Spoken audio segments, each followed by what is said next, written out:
effect. Voters are seeing it, and it's moving them towards Trump because they see it as dirty pool. They see it as an attempt to distract them. And then above all, of course, it's time for Trump to write a nice fat thank you letter to George Soros, because blaming Bernie Sanders supporters for the protests at Trump rallies is like blaming the communists for the Reichstag fire. This isn't a Bernie operation.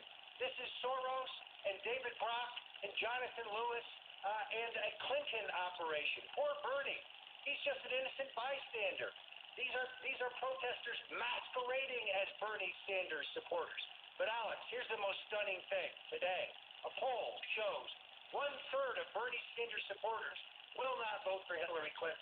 And those voters, I think, because they're against NAFTA, because they're against these international trade deals, I think they end up with Trump. And that is what scares the bejesus out of the Soros crowd.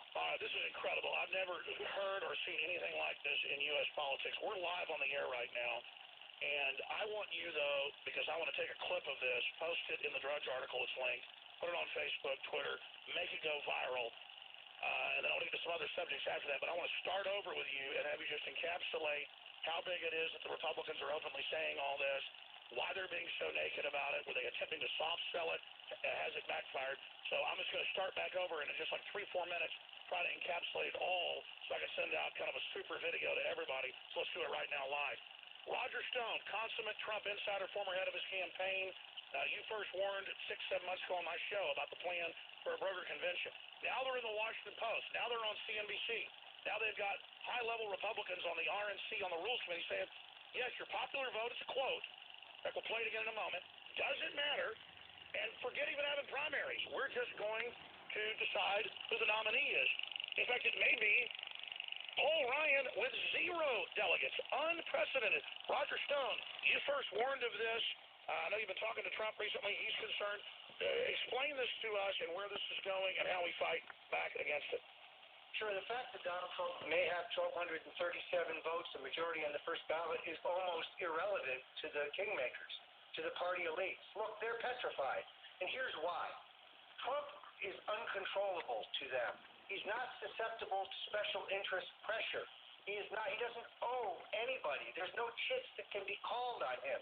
He's his own man, and the only people he owes at this point are the very voters who have propelled him to a commanding position in this contest. So they will pull out all the stops. They will try to unbind all delegates on the first ballot, as the North Dakota Republican National Committee man Curly Howard has already publicly proclaimed. Secondarily, they will try to throw out the delegates of any state where non-Republicans were allowed to vote, even if it is consistent with state law.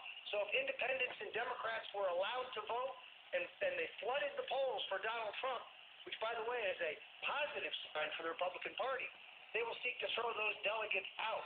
Even in Texas today, even though Trump has 1 delegate, the Rick Perry, George P. Bush, Ted Cruz combine is refusing to fill those slots with actual Trump supporters. That way they would control those votes on any early procedural maneuvers. Remember, Trump is not without cards. He could knock out the entire Texas delegation on the basis of widespread voter fraud, which, by the way, is exactly how Eisenhower overturned the nomination of Robert Taft in 1952, by unseating the Texas delegates because the caucuses that had elected them were improperly conducted and Eisenhower voters were turned away. That's right, and InfoWars was the tip of the spear exposing that. Now the state board of elections is saying there's major evidence of fraud. So is Ohio. Everything that you called through the organization that you've developed to monitor this fraud. Briefly tell us about that. Sure. I'm working with the Trump Ballot Security Project. We are systematically building the case to take before the Credentials Committee to challenge the seating of various delegates currently pledged to Ted Cruz that we believe were fraudulently elected. And by the way, you're not playing games. You helped Honcho, one of the top guys, the recount in Florida that was successful for Bush. Yes, and that's between, unfortunately, me and my God. I will have to atone for that when I meet my maker. I was doing my party duty. And frankly, in all honesty, until I researched my book on the murder of John Kennedy and the involvement of Lyndon Baines Johnson, although I disliked the Bushes for their lack of any ideology or philosophy, I never really realized how corrupt and evil they were. Sure, and I wasn't bringing that up to zing you. I'm just saying you are a top guy that comes in during contested election. You're on the job, and there's massive evidence of it. Look at how they stole those states from Bernie Sanders. That's the other wild card. How do Sanders people coming over to Trump, a lot of them say they will, how does that affect things? Well, I actually think that's why these phony Trojan horse protesters are being sent to the Trump demonstrations. These are not Bernie Sanders supporters. They're people being given Bernie Sanders T-shirts. It's a false flag. The whole thing is a kabuki dance. And here's why. They understand. Put aside Bernie's hard left supporters because they will never vote for Trump.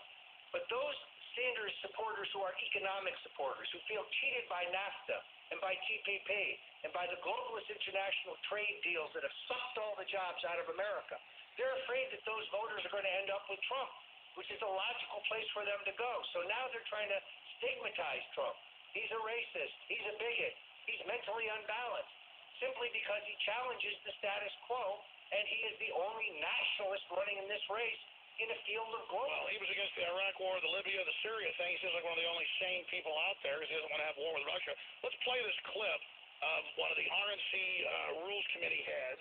Just an incredible clip.